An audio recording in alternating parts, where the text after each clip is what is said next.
E aí pessoal, tudo bem com vocês? Espero que sim. Muito bom dia, boa tarde, boa noite. Não sei que horas que vocês vão estar assistindo a esse vídeo, mas vamos direto ao ponto. Mais um vídeo sobre uma dúvida envolvendo rede de computadores. Dúvida enviada pelo nosso amigo Elton Barbosa, que ele pergunta como é que faz para fazer cópia entre computadores, cópia de arquivos, né? Bom, na verdade, esse conceito de cópia de arquivos, antigamente, quer dizer, originou-se, o original dessa ideia de cópia de arquivo é transferência, né? Quer dizer, você vai transferir um arquivo de um computador para o outro. E há um tempo atrás, quer dizer, a gente tem várias formas de fazer isso, mas o que me ocorreu e a resposta que eu vou dar para o Elton aqui é baseado em duas situações. Uma é a transferência de arquivo, que não deixa de ser uma cópia, que normalmente a gente faz isso usando o protocolo FTP, que é protocolo de transferência de arquivo, né? File Transfer Protocol. Esse camarada, assim como as outras soluções, é preciso que existam serviços na máquina para onde você vai copiar, ou para onde você vai transferir o arquivo, para que as coisas funcionem. Então, por exemplo, a primeira situação é transferência via FTP. Então, imagine que eu tenho aqui a máquina A, que é essa máquina aqui, TAIS, e a máquina B, que é essa aqui, ó, Labmática 01, certo? São duas máquinas distintas. Vou fazer o ifconfig aqui para você ver, ó. Uma tem esse IP aqui, 10.101.01, e a outra tem esse IP bem aqui, que é o 10.101.0.251. Portanto, são máquinas distintas. Nessa máquina aqui, existe um pequeno arquivo que eu deixei só para a gente fazer um teste, que é o arquivo group. Ele é bem pequenininho, tá vendo o tamanho dele aqui, ó? 21.000 bytes, né?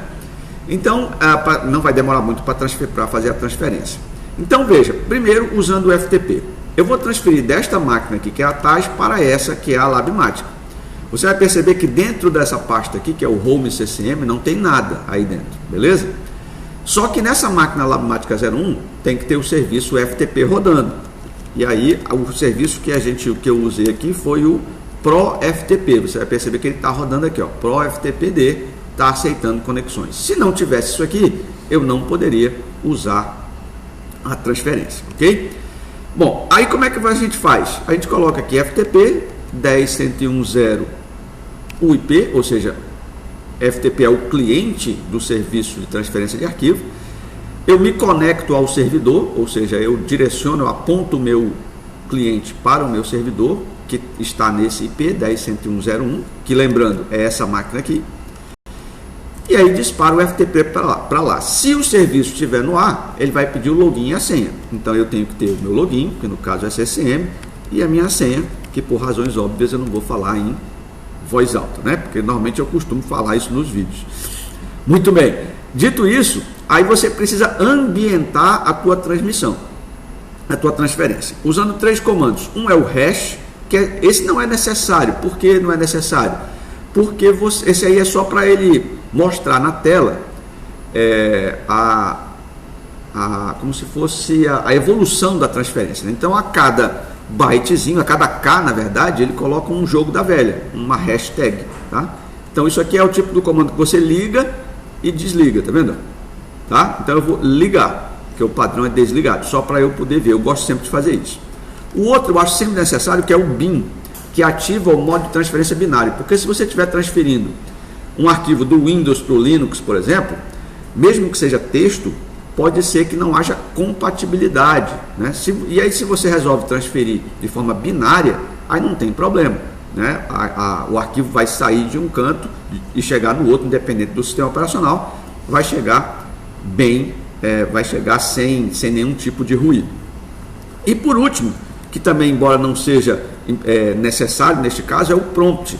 Esse prompt liga e desliga também o modo de interação, porque eu posso transferir vários arquivos de uma pasta de uma vez. Se eu não desligar isso e quiser transferir vários de uma vez, ele vai transferir o primeiro e perguntar para mim: quer transferir o segundo? Aí eu tenho que dizer sim. Quer transferir o terceiro? Eu tenho que dizer sim. Ou seja, eu tenho que ficar na frente do computador o tempo todo. Se eu estou com esse modo desligado, se eu fizer a transferência de múltiplos arquivos, ele vai mandar tudo de uma vez sem me perguntar nada, tá bom? Mas o importante, né, se você não quiser fazer nada disso, não tem problema. resguardados essas situações. Se você estiver transferindo de Linux para Linux, precisa de binário? Não. De Windows para Windows, precisa do bin? Não. Se você não quiser ver a evolução da transmissão, precisa do hash? Não também. Se você vai transferir só um arquivo, precisa do prompt? Também não. Mas essas são os 3 comandos que normalmente a gente precisa usar numa transferência via FTP, usando linha de comando.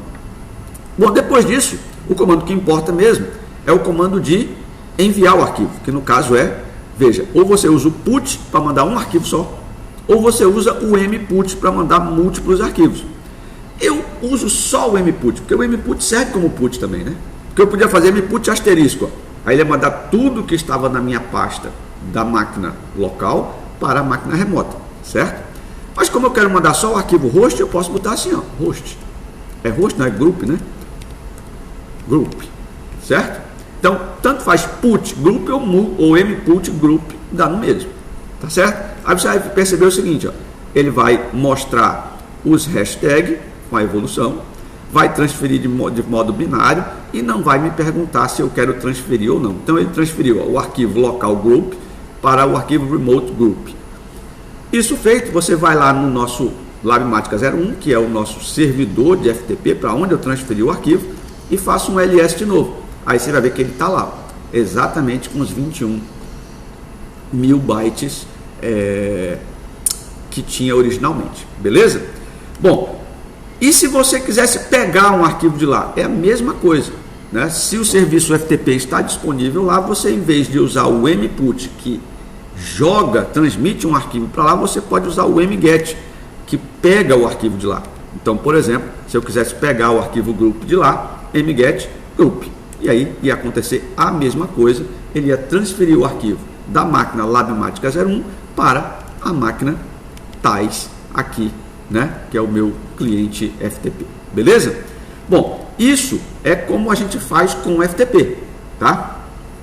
Eu vou voltar aqui, vou apagar esse grupo daqui, ó, também, né, para não ter mais nenhum arquivo aqui nessa pasta. Só que aí a pergunta do Elton era como é que transferia isso usando o SSH, que é o que hoje a gente faz com mais frequência, né? Porque a turma não gosta muito de fazer esse FTP, a conecta e tal, já gosta de fazer tudo de uma vez. E para você não ter que ter um serviço a mais de FTP na máquina remota, você simplesmente, se já tem o SSH, vamos usar o tal do SCP, né? Que é uma cópia, né, com segurança, Security Copy, que é uma cópia via SSH, tá certo? E aí como é que você faz isso? É a mesma coisa, você tem que ter o serviço SSH desse lado, aí você dá uma olhada, vê se ele está. PSWX, Pipeline, grep SSH. Tem SSH rodando? Tem, está aqui o serviço. Então, se tem o serviço SSH e eu quero transferir um arquivo, eu faço assim, ó. O comando é muito simples, é esse comando que você está vendo, ó. Eu faço como se fosse um comando de cópia, e o comando de cópia como é que você faz? Você faz cópia, né, o comando de cópia, o arquivo que você quer copiar e depois o destino para onde você quer mandar o arquivo, não é isso? Aqui é a mesma coisa, só que em vez de ser só copy, que é o comando Unix para fazer cópia, você faz SCP ou scopy, e aí depois o nome do arquivo que você quer copiar e o destino, só que o destino agora é dado como o login na máquina para onde você quer copiar, arroba o IP da máquina para onde você quer copiar o arquivo, e aí depois dois pontos, acabou caindo minha conexão aqui, deixa eu só estabelecer novamente para ver como é que, por que caiu essa conexão. Só conectar aqui novamente. Bom, pessoal, recuperada a conexão aqui, nós vamos para o nosso comando SCP, né? Que vai ser, você vai ter que digitá-lo assim, ó, SCP, o arquivo que você quer copiar, que no nosso caso aqui é group, e depois o destino. Só que o destino é uma transferência, o destino é uma máquina remota, né? Então você tem que colocar o login na máquina remota, arroba o IP da máquina remota, que no meu caso é 10.101.1, dois pontos, e agora para onde na máquina remota você quer colocar o arquivo. No caso eu quero colocar no /home/ccm, visto que é só na pasta daquele usuário, ou seja, no usuário CCM, que eu posso escrever dentro do sistema, né? Beleza? Aí você vai notar, quando eu fizer isso aqui, ó, ele vai me pedir o quê? A senha na máquina 10.101.01 do usuário CCM. E aí quem está pedindo isso? O servidor SSH, tá certo? E aí eu forneço a minha senha, que também por razões óbvias eu não vou dizer, e veja que o arquivo foi copiado. Se você volta lá, você vai perceber que na máquina 10.101.01 o arquivo group está lá dentro. Então você nota que é muito mais simples você fazer uma cópia com SCP do que uma cópia por FTP. Embora os dois façam exatamente a mesma coisa, certo? Só que aí aqui você, numa linha de comando, você resolve já tudo, certo? É claro que você pode dizer, mas eu posso fazer isso aí, Cláudio, pela web. Sim, pode fazer pela web, não tem problema nenhum, tá? Desde que, obviamente, o teu servidor, né, tenha essa disponibilidade, permita o acesso web. Mas a dúvida do Elton era basicamente como fazia a cópia via SSH. Então, a cópia via SSH veio depois da cópia via FTP, que é a original, como eu expliquei para vocês, mas ela resolve bem mais, é bem mais segura, né? Obviamente, até por conta da conexão SSH possuir criptografia, e é bem mais simples se você quer copiar um arquivo rapidamente, né? Quero mandar um arquivo de um computador para outro, vou acessar o web para poder transferir, não, já manda direto pela linha de comando, tá bom? Espero que tenham gostado, espero que tenha respondido a questão do Elton, e espero que valha o joinha, que para você não demora nem um segundo para apertar aí no joinha, mas para nós do canal vale muito, porque aí você ajuda o YouTube, os algoritmos do YouTube a recomendarem esse conteúdo para um número maior de pessoas, e isso pode chegar a pessoas que realmente precisam, ok? Fiquem com Deus, forte abraço e até a próxima.